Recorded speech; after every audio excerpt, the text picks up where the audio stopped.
Jadi semulaikan Allah Ta'ala itulah dunia. Maka orang yang membanggakan dunianya hanya satu aja, orang yang bodoh, nggak mikir. Dunia ini bisa dibanggakan untuk siapa? Untuk orang yang nggak mau mikir.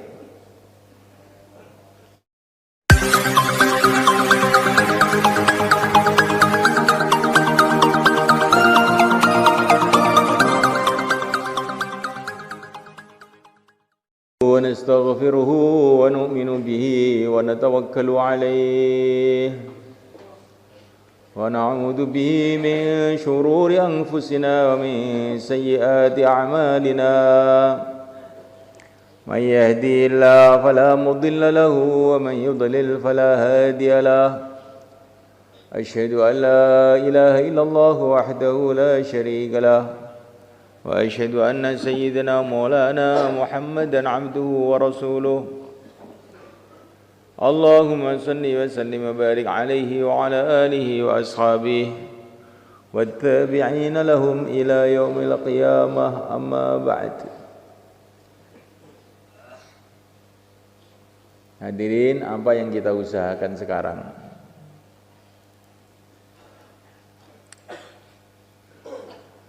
Banyak orang itu punya usaha. Ada yang usaha siang malam dalam pertanian. Ada yang usaha siang malam dalam perdagangan. Ada yang usaha siang malam dalam politik. Ada yang usaha siang malam dalam macam-macam hal. Tetapi semulaikan Allah Ta'ala, usaha yang tertinggi, usaha yang terbesar, usaha yang teragung, yang kita tidak akan menyesal selama-lamanya, usaha mencari ridha Allah.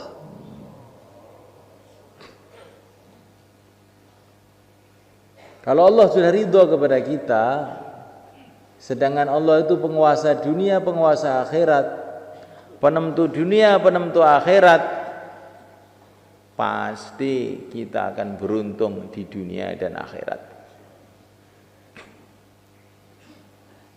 Tetapi kalau Allah tidak ridho kepada kita, apapun yang kita usahakan, apapun yang kita dapatkan, akhirnya malapetaka aja yang akan datang. Kalaupun kita mendapatkan dunia dengan segala isinya, tetapi kita tidak mendapatkan ridho Allah, pencipta dunia, penguasa dunia ini, pasti kita akan celaka. Walaupun seluruh manusia mendukung kita, raja-raja mendukung kita, seluruh partai mendukung kita, seluruh golongan mendukung kita, tapi kalau pencipta alam semesta Allah Subhanahu wa Ta'ala tidak suka dengan kita, pasti akhirnya hanya celaka saja.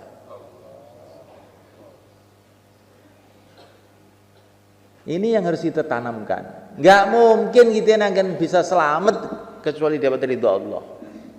Nggak mungkin kita yang akan bisa sukses urusan apapun kecuali kalau kita dapat ridho Allah. Maka Nabiullah Isa alaihissalam memberikan nasihat kepada sahabat-sahabatnya yang sibuk dalam urusan-urusan macam-macam. Kamu ini dunia enggak mau, akhirat enggak mau. Kamu ini dunia enggak mau, akhirat enggak mau. Mereka terkejut, ya Nabi Allah, kalau akhirat enggak mau tuh ya benar. Kita ini memang sibuk urusan dunia aja. Tapi kata Tuhan, dunia pun enggak mau. Ini maksudnya bagaimana? Dunia ini milik Allah, akhirat milik Allah. Ketika kamu menjauh dari ridho Allah, sama saja dengan kamu enggak mau dunia, enggak mau akhirat. Ya, orang itu kalau menjauh dari Allah, walaupun dia itu kerja dunia habis-habisan, sebetulnya dia ini enggak mau dunia sebetulnya itu. Karena akhirnya mesti dunianya akan dilepas oleh Allah. Nggak punya apa-apa. Orang yang ingin senang tapi dengan cara yang tidak disukai oleh Allah, sebetulnya dia ini bukan ingin senang, ingin susah, ingin celaka.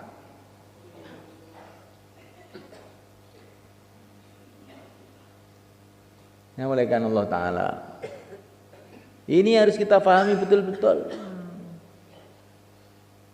Saya itu ingin senang, gak mau susah-susah amal agama. Oh, keliru kamu.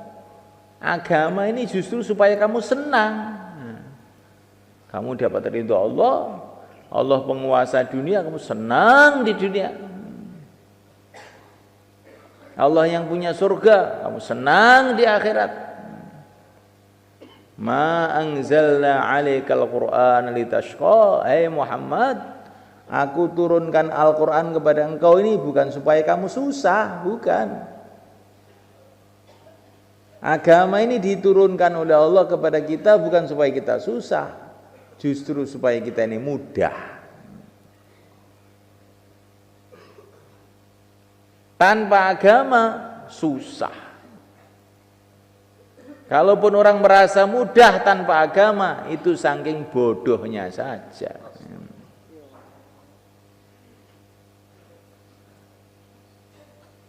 Bahkan tidak ada jalan untuk mudah selain satu jalan saja, yaitu ridho Allah. Dan tidak ada ridho Allah kecuali dalam agama Allah.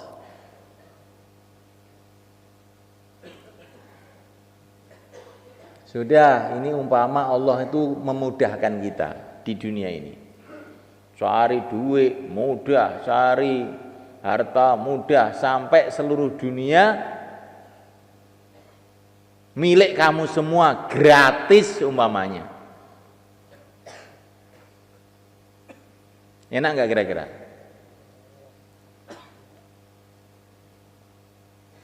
Hartanya tambah banyak, hartanya tambah banyak, hartanya tambah banyak, tetapi umurnya tambah tua, umurnya tambah tua, umurnya tambah tua, mati habis. Betul nggak malaikat? Waktu kamu masih ganteng, mobil kamu jelek, masih sehat, mobilnya nggak sehat, mogokan. Setelah mobil kamu bagus, ganti kamu yang mogokan. Dengkulnya mogok, asam urat, jantungnya mulai agak mogok-mogok sedikit, penyumbatan,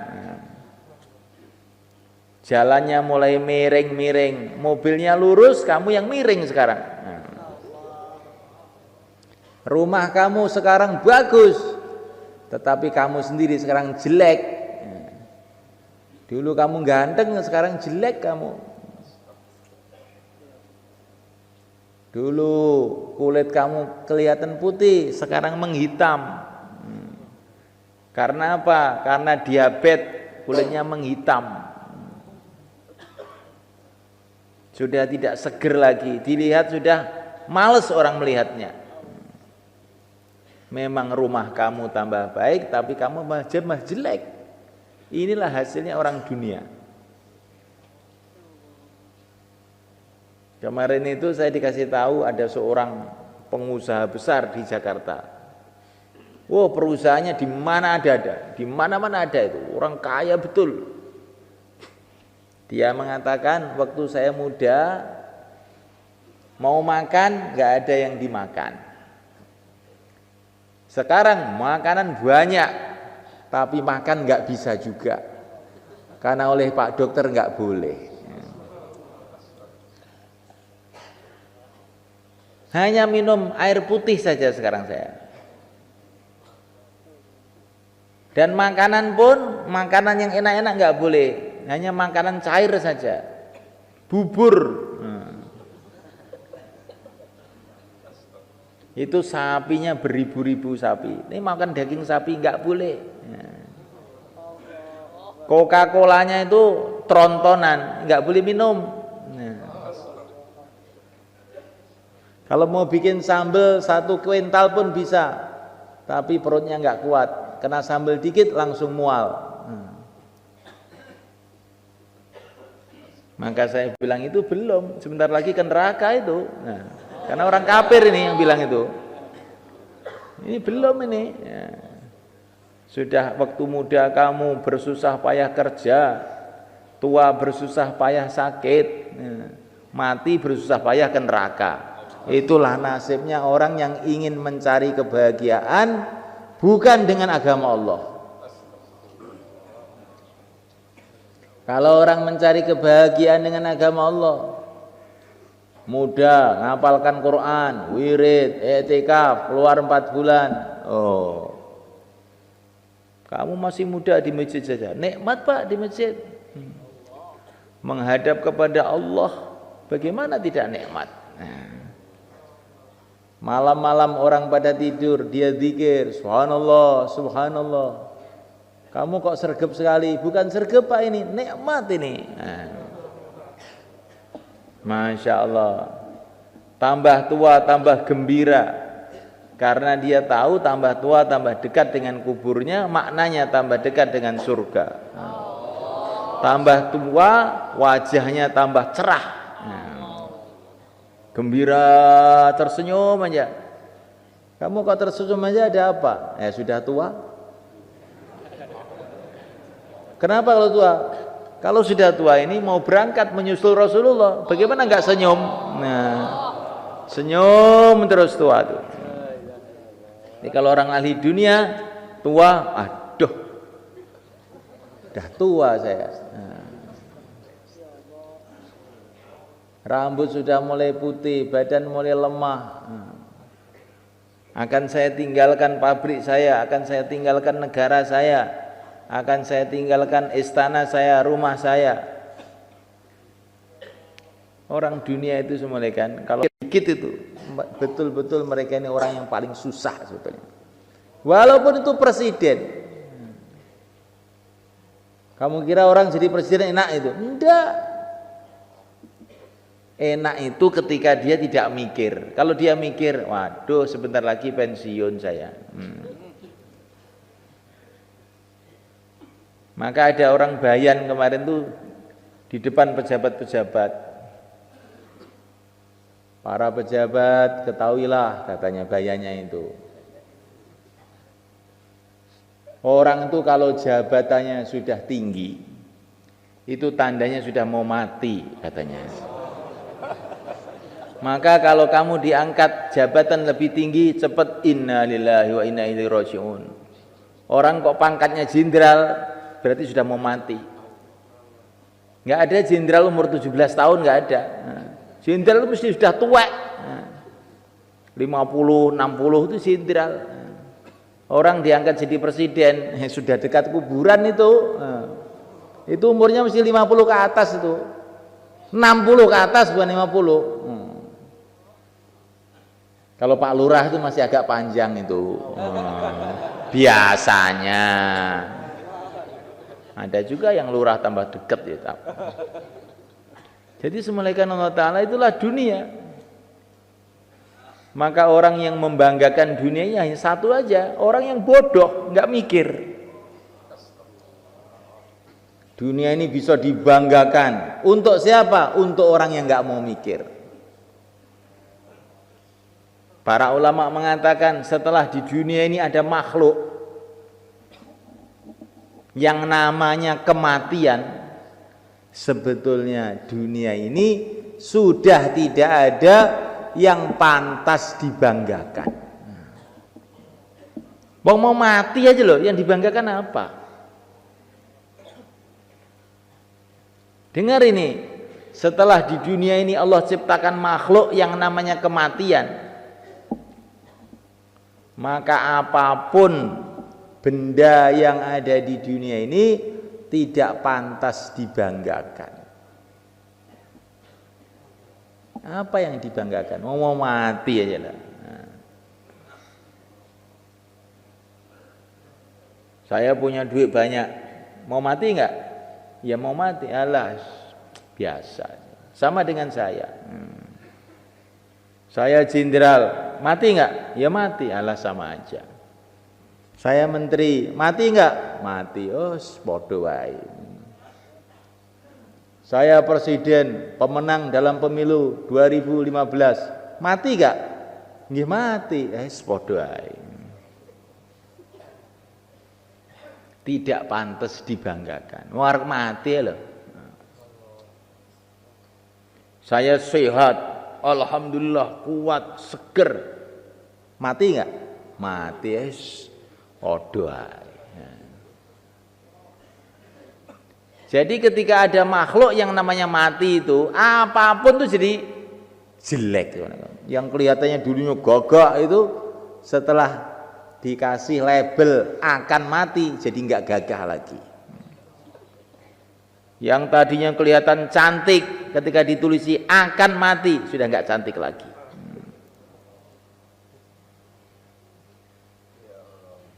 Jadi kalau ada orang yang kamu banggakan, benda yang kamu banggakan, kamu tulisi akan mati, nah, nanti jadi nggak bangga lagi. Maka semuanya Allah Ta'ala, orang yang bahagia ini adalah orang yang bahagia di akhirat sebetulnya. Tetapi anehnya semuanya orang yang amal agama ini di dunia ini pun Allah telah bagi kebahagiaan kepada mereka yang tidak dikasihkan oleh Allah kepada orang-orang yang sibuk dunia.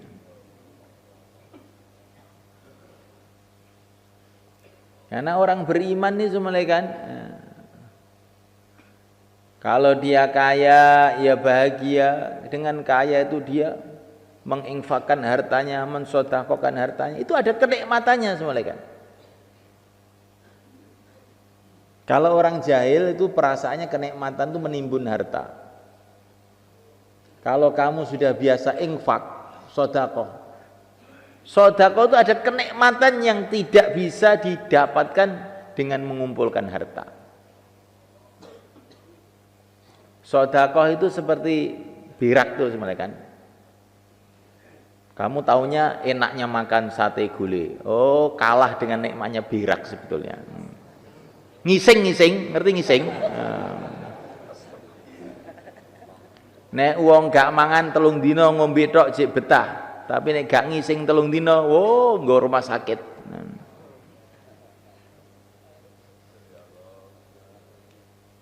Jadi orang sekarang paham nikmatnya makan, tidak tahu nikmatnya buang air. Lah, subhanahu wa ta'ala mengumpulkan harta itu seperti makan itu. Infak itu seperti buang air itu. Pelong, alhamdulillah. Kalau makan, kalau terlalu banyak, kebeken wetenge kemelekaran. Jadi kita ini kalau mengumpulkan dunia kok lebih dari keperluan kita, langsung kayak enak wetengku, parken. Tapi kalau namanya membuang di WC, pelong, alhamdulillah. Ini contoh saja semuanya supaya kita ini berpikir, jangan perasaannya itu nikmatnya itu dalam mengumpulkan harta aja. Mengumpulkan harta itu nikmat kalau secukupnya aja, lebih nggak nikmat. Masa jam 3 malam di sawah, masa nikmat itu? Pegawainya sudah pada pulang, masih di kantor urak-urek ngitung duit, itu nikmat. Itu bukan kamu punya kantor, kamu itu dipenjara oleh kantor. Bukan kamu punya pabrik, kamu itu dipenjara oleh Allah di pabrik kamu. Gara-gara nggak mau iktikaf di masjid, kamu harus iktikaf di pabrik. Dihukum kamu itu orang hukuman, narapidana kamu itu. Narapidana nafsu kamu sendiri. Tapi gak kroso perasaannya saya punya pabrik. Kamu itu loh ditahan di pabrik, bukan punya pabrik kamu itu. Saya punya sawah 10 hektar, kamu itu bukan punya sawah 10 hektar. Kamu itu dihukum untuk macul di sawah 10 hektar. Setelah sawah itu kamu paculi semua, kamu tanami semua, Israel datang terus disuruh minggat. dibawa ke kuburan sana. Kamu nggak boleh bawa sawah. Berarti kamu itu sebetulnya pekerja gratis di sawah, nggak digaji. Sawah itu baru ada nilainya kalau sawah itu untuk sedekah, sawah itu untuk amal, baru ada nilainya. Kalau sawah hanya sekedar kamu garap, kamu miliki, kamu itu sebetulnya pekerja kasar yang nggak digaji. Setelah kamu kumpulkan semua, wes kuburan, nggak punya apa-apa. Kamu itu loh disuruh kerja di sawah berpuluh-puluh tahun kok ya mau aja nggak digaji. Nah ini sawah saya sendiri. Kata siapa? Itu bukan sawah kamu. Coba kamu tunggu sebentar lagi, kan bukan sawah kamu itu.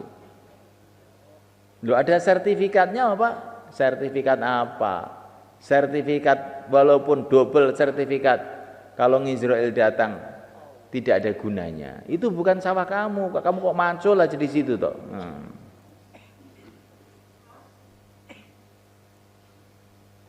Maka semenaikan Allah Ta'ala, kesuksesan, kebahagiaan sebetulnya itu hanya kalau kita ini berjalan di jalan menuju surga, nggak ada lain. Sehingga kita dapat ridho Allah, hidup kita di dunia penuh dengan barokah. Kalau kaya, sedekah, tenang, plong. Kalau miskin, malah seneng. Orang miskin masuk surga sebelum orang-orang kaya. Kalau sehat senang untuk ibadah, kalau sakit berguguran dosanya, senang juga. Ya orang iman tuh senang dok isinya. Yang menyusahkan untuk orang yang tidak beriman itu bagi orang beriman menyenangkan. Sayyidah Rab'ah al-Adawiyah radhiyallahu ta'ala berjalan ke sandung batu. Beliau tersenyum. Padahal ini kakinya itu berdarah. Ditanya oleh murid-muridnya, apa enggak sakit kok malah tersenyum? Ya sakit, kok tersenyum? Teringat pahalanya terus tersenyum. Nah, teringat pahalanya tersenyum. Apalagi kalau kesandungnya itu ketika di jalan Allah.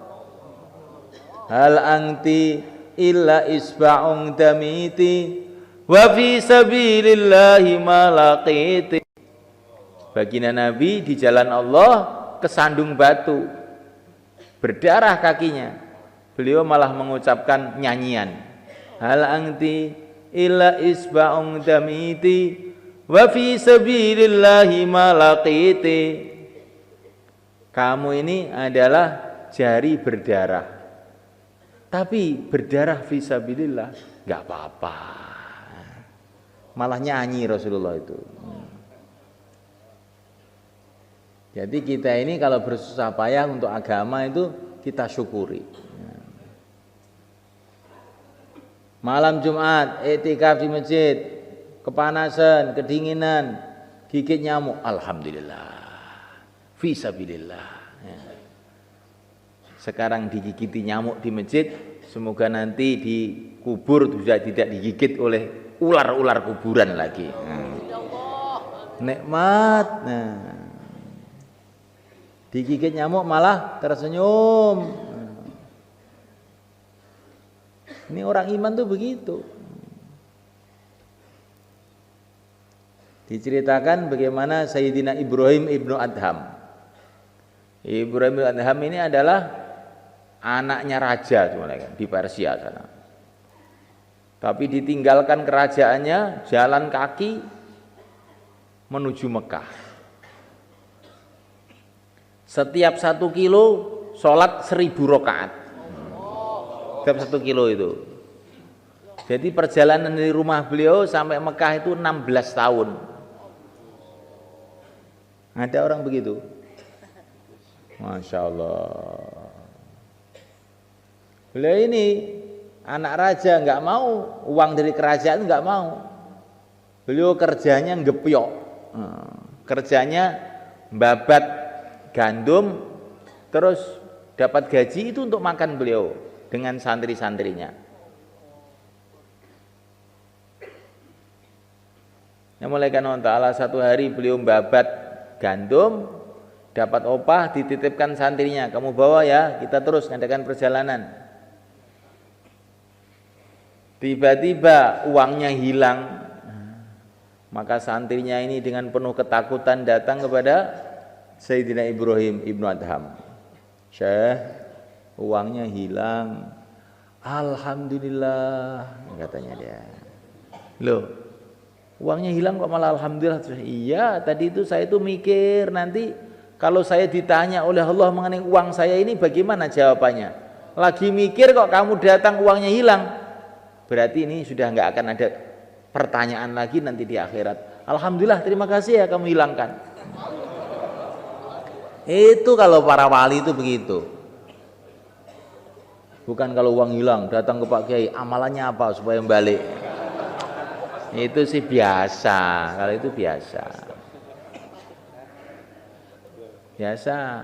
Boleh juga begitu, tapi kamu tidak akan sampai ke tingkatannya Ibrahim Ibnu Adham. Nah, ya tingkatan Karkun Temboro gitu aja. Itu banyak itu, beberapa hari yang lalu tuh ada orang sepeda motornya hilang. Apa amalannya? Baca Yasin. Tahu-tahu 3 hari balik sepeda motornya. Tapi ya nggak meningkat. Kalau sepeda motornya hilang, alhamdulillah, baru itu setengah wali itu.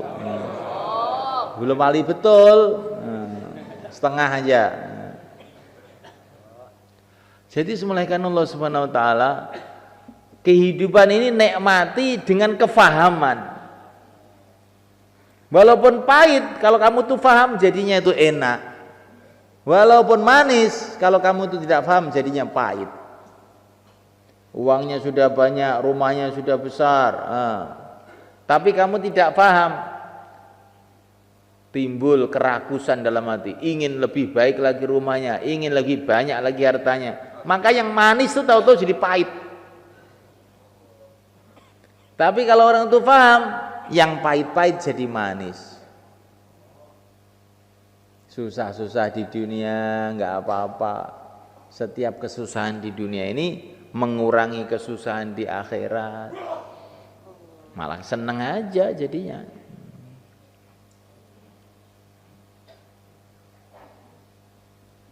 Nah, mulaikan Allah Subhanahu Wa Taala. Inilah diantara bagaimana kebahagiaan itu dalam agama. Nah, kebahagiaan itu letaknya dalam hati. Hati ini akan tenang, tentram, bahagia kalau hati ini paham agama. Nah, agama itu syarat pertama adalah iman, yakin kepada la ilaha illallah, mantep bahwa yang berkuasa hanya Allah, yang menentukan hanya Allah. Dan Allah Subhanahu Wa Taala Maha Rahman, Maha Rahim. Maka kalau kita ini dikasih enak, dikasih nggak enak, syukur kepada Allah. Allah itu yang Maha Rahman, yang Maha Rahim. Ini kelihatannya nggak enak, ini kan menurut saya. Mungkin ini yang tidak enak, ini justru yang paling baik bagi saya. Wa asa an takrahu syai'a wa huwa khairul lakum. Mungkin yang kamu tidak suka itu justru lebih baik buat kamu. Wallahu ya'lamu wa antum la ta'lamun. Kamu tidak tahu, Allah tahu, kamu tidak tahu. Orang iman itu menghadapi keadaan seperti orang sakit datang ke dokter, dipotong kakinya. Dia malah senyum, walaupun meringis tapi senyum. Terus membayar 10 juta. Kenapa? Karena dia tahu bahwa ini lebih baik. Allah Subhanahu Wa Taala Arhamur Rahimin, Maha kasih sayang kepada hamba-hambanya yang beriman. Maka apapun yang Allah turunkan kepada kita, kita gembira, kita syukur. Insyaallah malaikat. Kalau syukur itu menunggu senang, wah kamu tidak akan pernah syukur. Tapi syukur itu dasari bahwa Allah itu maha kasih sayang, maha tahu apa yang baik untuk saya. Maka orang yang begitu syukur terus.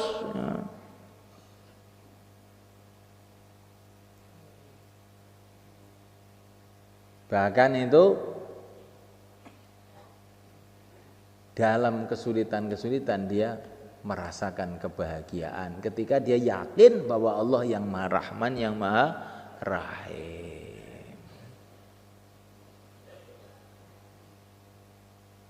Nah, oleh karena Allah Subhanahu wa taala, orang itu mantep keyakinannya kepada Allah itu ada tandanya. Tandanya apa? Tandanya itu kalau ada masalah apa-apa yang diingati pertama Allah.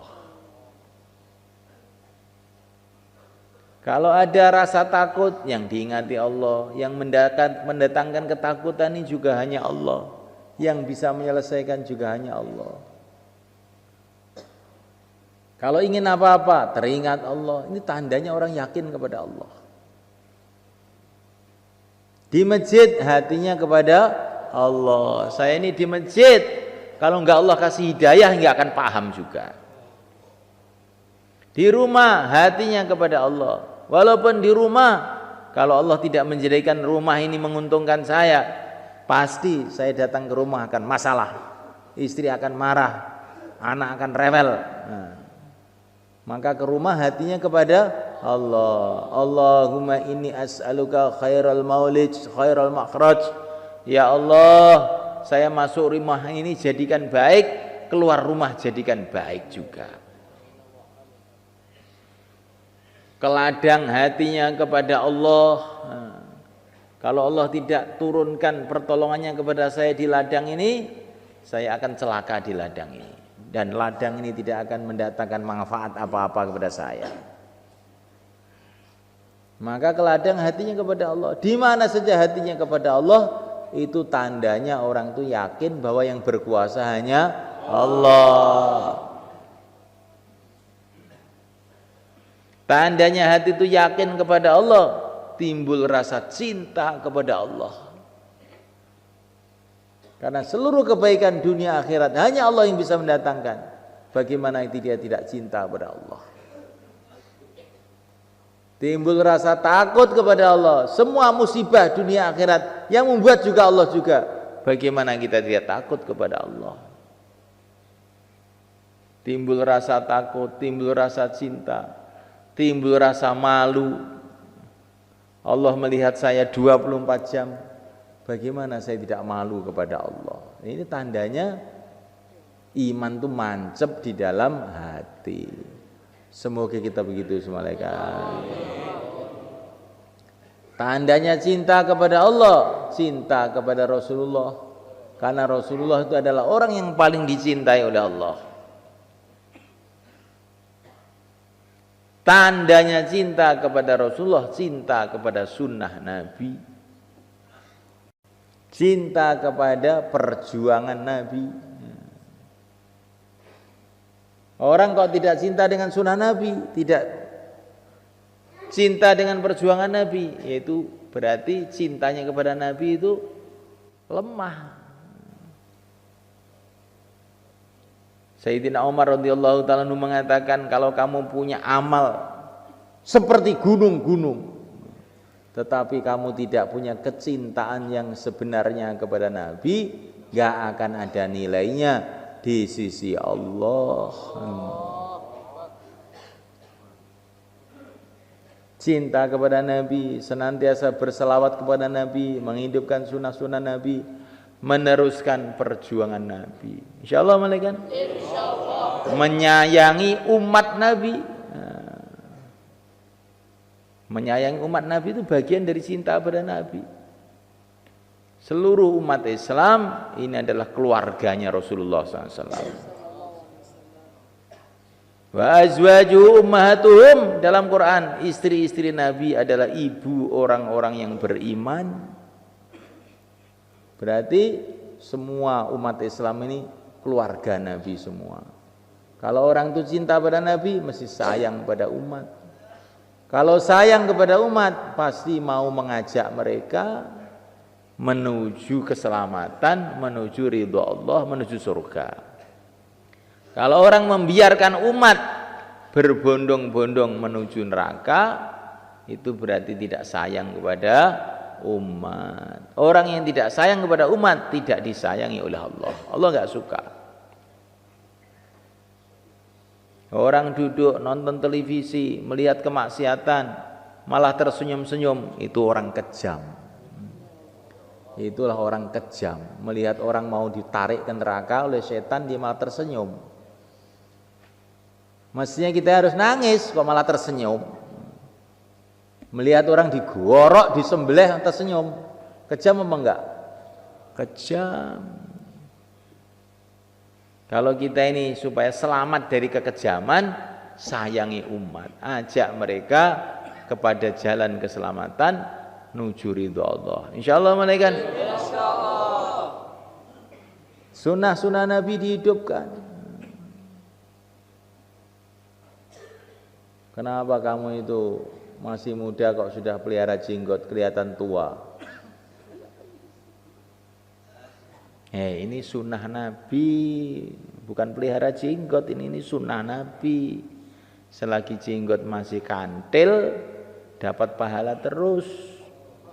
Ini pahala paling mudah ini ngingu jenggot ini. Oh, kamu nggak ngerti. Dan kamu ngerti tandanya orang tuh laki-laki punya jenggot. Nah, kalau nggak punya jenggot itu belum laki-laki yang sempurna. Ya enggak malaikat? Ya.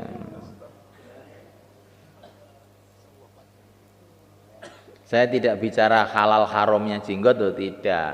Itu nanti kamu ngaji di pondok dalam kitab Fathul Mu'in itu sudah dijelaskan bagaimana hukumnya jenggot.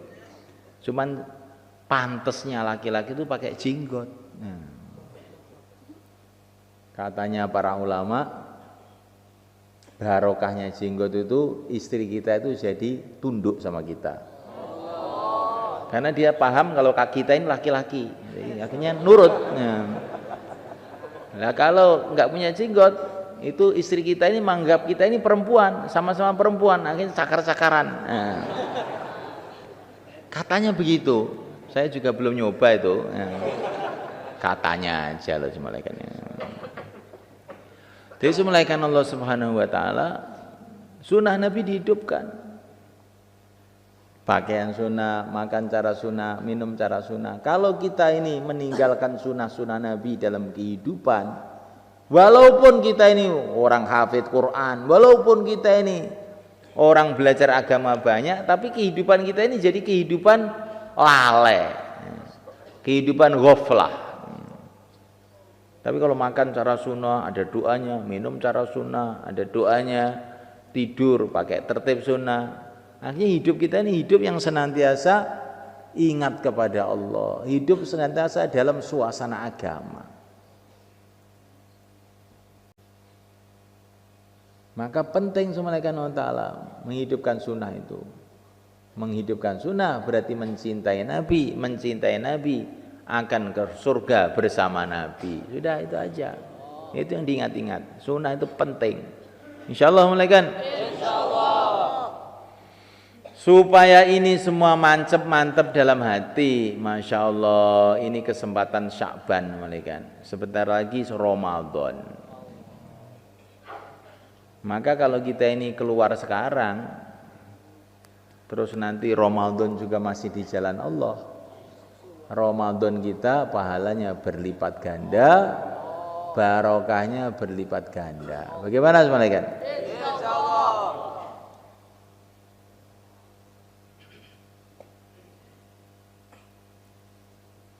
Maka yang mau keluar 4 bulan, 40 hari, silakan berdiri ke depan. Monggo.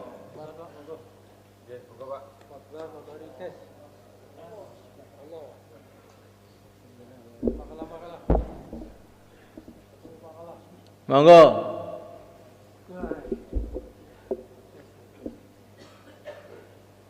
Pundi niki? Pundi? Bandung. Bandung mana? Saya dari Winong. Kalau kok Bandung? Rutenya ke Winong. Hah? Akan kemana ke Bandung. Oh, akan ke Bandung. Winong ngene ae cara Jawa. Monggo. Monggo. Nggih niku sepuh-sepuh tapi mikirnya agama. Niku nom-nom malah rawani ngono. Ayo. Monggo. Mriki mawon, mriki mawon. Ah, maju mriki nggih. Teng tas kile mriki. Tas kile ngalor kene ngarep kene lho. Nggih. Ya, ning ngarep iki. Dakwah iki ya arep metu niki ngantene kayak ngarep.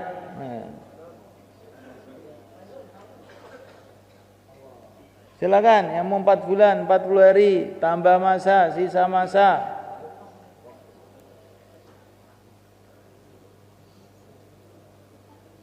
Termasuk jamaah setahun yang sisa masa ke depan. Ya ditafakut. Yang kurang 40 hari juga boleh, 10 hari berapa? Ini 10 hari. Minggu kedua. 10 hari minggu kedua. Monggo. Nika kali Pak Tontowi nika 10 hari minggu kedua. Monggo.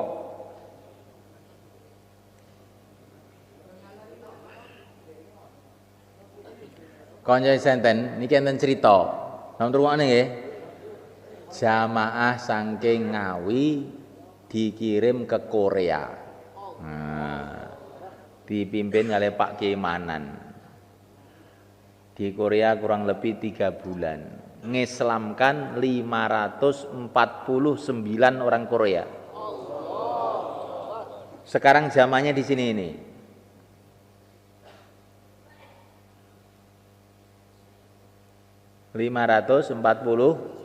Sembilan. Tadi baru cerita tadi pagi tadi di musyawarah pagi. Ternyata yang dijadikan asbab hidayah itu bukan hanya wali songo tok. Kalau kita ini mau bergerak nangis pada Allah walaupun kita ini onto oyo itu nanti jadi asbab hidayah malaikat. Insyaallah malaikat. Nah ini sekarang mau kita bentuk lagi jamaah-jamaah 4 bulan 40 hari ke negeri jauh. Ke Korea mau kita bentuk lagi. Orang-orang Korea sekarang minta dikirim ustadz-ustadz ke sana untuk ngimami. Untuk ngaji. Masya Allah, indah sekali. Orang-orang pergi Korea cari duit, kita pergi ke Korea cari hidayah. Masya Allah.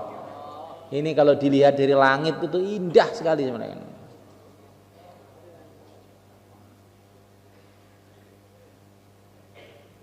Bagaimana kalau kan negeri jauh? Insyaallah. Kita ini loh cari duit enggak dapat. Cari surga saja. Insyaallah malaikat. 549 orang. Saya itu nangis tuh mendengar itu. Ya Allah. Berarti orang-orang Korea enggak pada sholat tuh yang salah kita ternyata itu. Coba kalau dakwah itu terus di sana, insya Allah banyak orang dapat hidayah. Maka yang niat negeri jauh, kapan saja dalam tahun ini berdiri ke utara, lor mriki, monggo. Jamaah Pak Abdul Majid, jamaah Pak Ehsan. Sedaya sing niat negeri jauh, sumeneng ngaler mriki ya, monggo.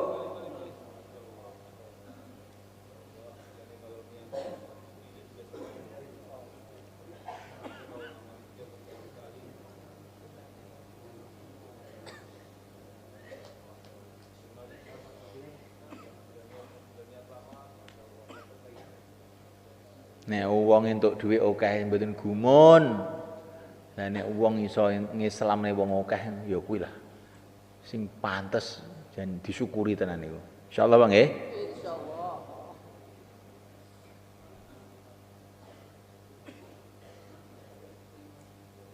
Nek wong anake dadi profesor, dokter biasa.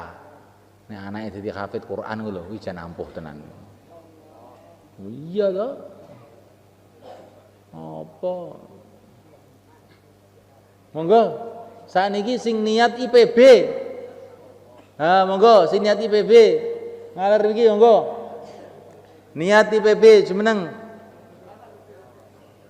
Monggo kidul niku. Ha, Mbah Bakir. Niat IPB ngalor iki.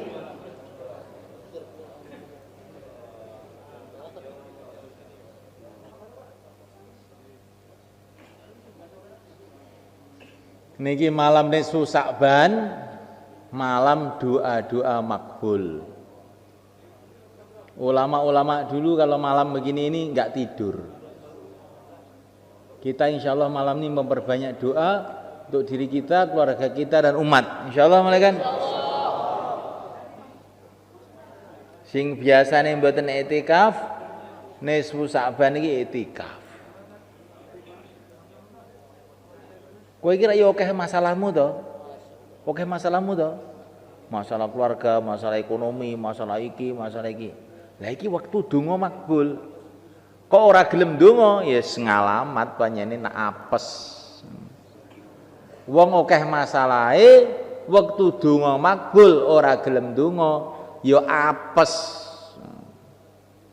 Tidak bernasib baik. Nggih napa, Pak? Ibarate wong keluwen ning ngarepe ning sego lawe komplit ora gelem mangan, nggur meneng dipendelengi. Lha iki nyapa to? Kula niki luwe. Lah kuwi sego pendeleng. Ya iki wong ra waras. Nggih mboten. Nggih. Lah iki pintu-pintu langit malam nisfu Sa'ban dibuka sampai langit ke-7 dibuka kata Nabi untuk menyambut doa-doanya orang yang berdoa. Kok tidak mau doa, enggak mau nangis malam ini, apes, betul-betul rugi. Insya Allah malaikat. Sekarang 3344 diulang tadi. Apa bayan tadi diulang?